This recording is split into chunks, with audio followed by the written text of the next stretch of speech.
Hey everybody, welcome back to the Flipping Junkie podcast, another video blog episode.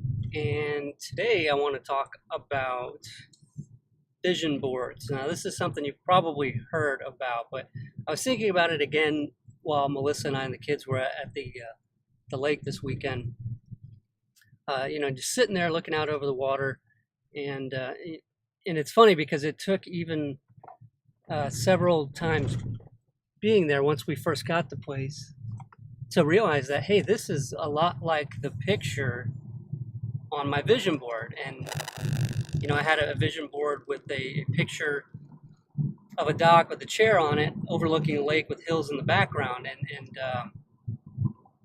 And so it didn't even occur to us until after several times being there. It was like, hey, wait a minute.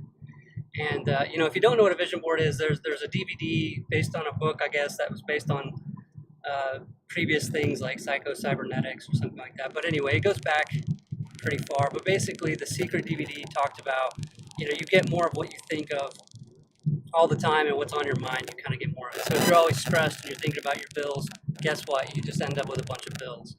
And it's really a simple idea, but I think there's a lot of power behind it. I think we do kind of vibrate this energy, and the world kind of gives you what you're always thinking about and what you're attracting. And so the concept is that you sort of come up with the things that you want. What do you want out of life? What do you want? Not just physical things, but relationship wise and spiritually, and health and all kinds of stuff, and basically you set up this board where you have pictures of these things because it helps to really visualize them. And you have this board of all these things that you want. And I think there's so much power even in just coming up with those things because, for a long time in my life, I had like the vague idea of what I wanted. I wanted success, but it was real vague, right? And you don't necessarily have the exact thing that you want other than just success or wealth or whatever.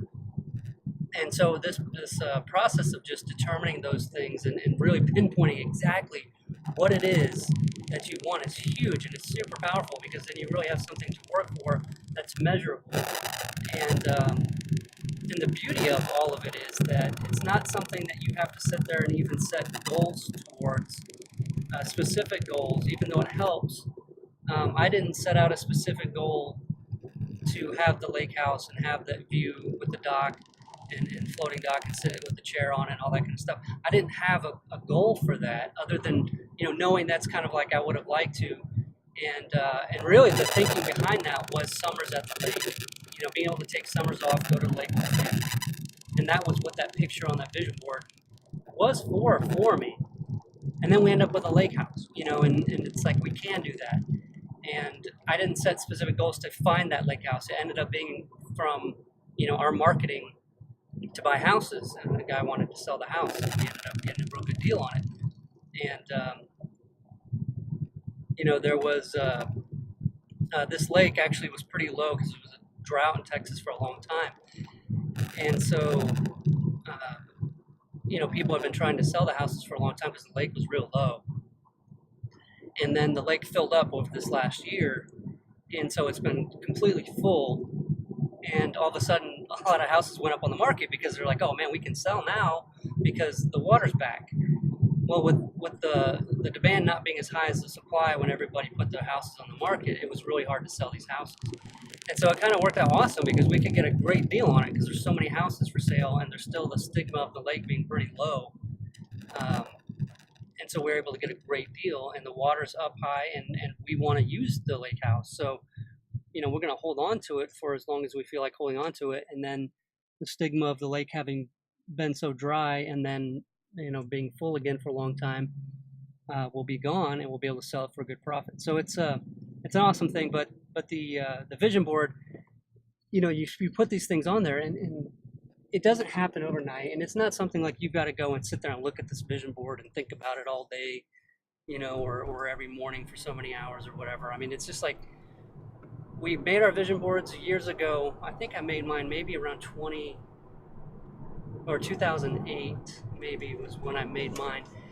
And I had included also on there flying, like a picture of a plane flying, because I wanted to take flying lessons. And so, that vision board was up on a wall for a little bit, and then I think we moved, and it was just on the floor, kind of like tucked away. So I never even really saw it and looked at it. And after so many, like 2 or 3 years had gone by, I looked at it again, and I was sitting there, I was looking at it, and I was thinking about it. I was like, wow. It's like a lot of the stuff that's on this board ended up happening. Like I ended up doing that. I ended up, even though when I put that picture of the plane, I was like, it'd be cool to one day maybe take lessons and become a pilot and be able to do that. But I didn't really think it was gonna happen. Like I wanted to, but it was like I'm so busy all the time. Like when would I ever do that? And it ended up happening, and I ended up taking lessons and becoming a pilot.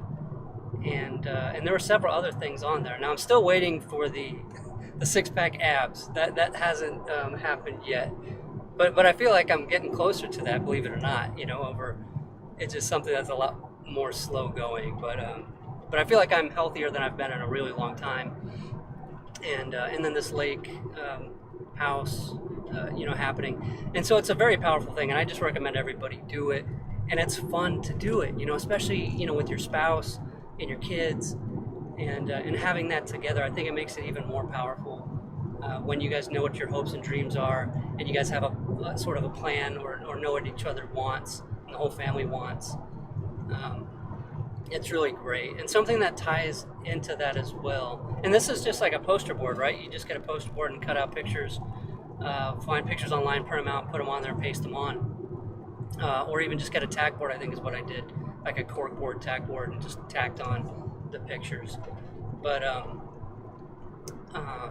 another thing that ties into this that Melissa and I had done several years back was a fun exercise, and I don't know who originated this or where it came from, but I've heard it from several different places, so I wouldn't be able to say who kind of had this idea to do this. But it was basically to sit down and write out your perfect average day, and like what are you wanting to do? What would you imagine to be your perfect average day? What are you working towards? Like, what do you want your day to be like? And it was to, like, where you wake up, who you wake up with, what it feels like, what it sounds like, and then have that kind of thing all the way throughout the day. Like, what time do you wake up? What do you do first? What do you do next? What do you do in the afternoon? What do you have for lunch? What do you have for dinner? Who are you having lunch with? All that kind of stuff, just write it out. And so Melissa and I did this at the same time. I think we went to a coffee shop, and we both sat down and wrote these, quietly to ourselves, and then we read them to each other, and it was very cool. The powerful thing of that is it's something. It's like your perfect average day, and the average is thrown in because I think the first person I think I heard this from was Frank Kern, as an internet marketer, or a direct mail marketer, or whatever marketer. She said it's like your average days, because it's not something like where you put to hang out with hookers and do blow all day or something. I don't know. It's just like something that you can actually do all day and live a good life. It's not that kind of crazy stuff. So, the things that you put to have your perfect average day, and then the thing is to try to work your life and do the things that you're doing to live that perfect average day right now. Like, not wait for like 10 years and plan to do it in 10 years, but to have something that you could actually do and make tough decisions and make some changes to start living that life, because I think it's more attainable than most people realize.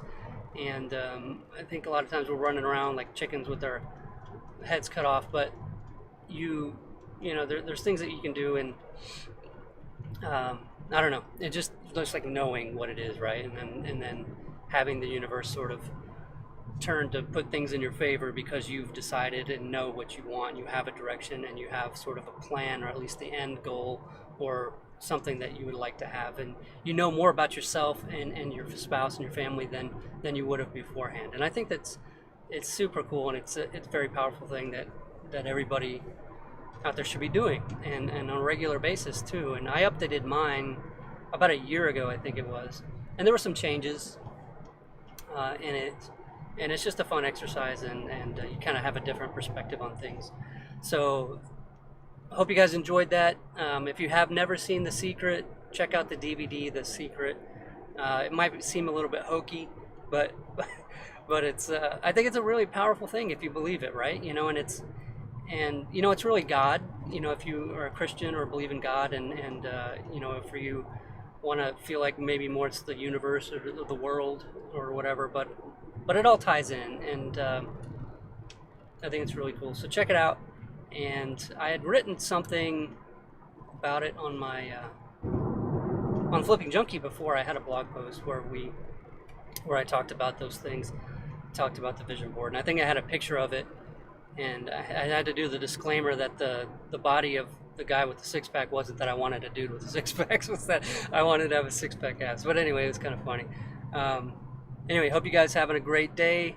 Thanks again for listening to the podcast, and subscribing on iTunes, leaving a rating review. And then this video obviously is going to be uploaded also onto YouTube, youtube.com/flipping junkie, Junkie. All right, guys, have a good one.